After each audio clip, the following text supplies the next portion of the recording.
This one very simple problem can lead to the total failure of your cancer treatment.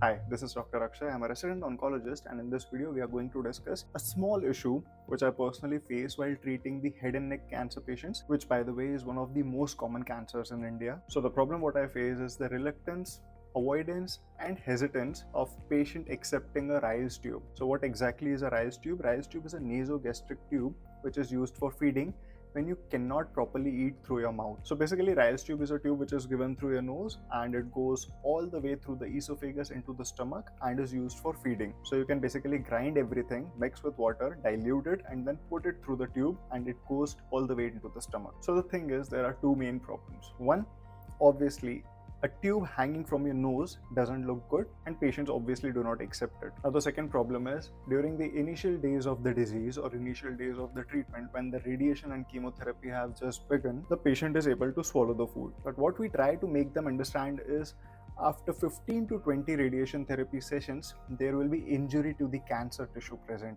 and also the normal tissue present in the head and neck area, which will make it very difficult for them to swallow.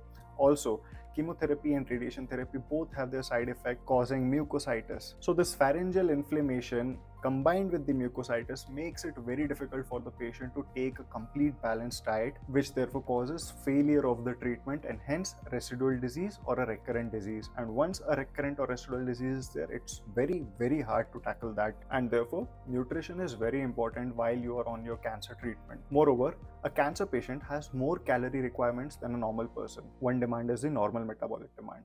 Second demand is by the cancer cells, which are rapidly dividing.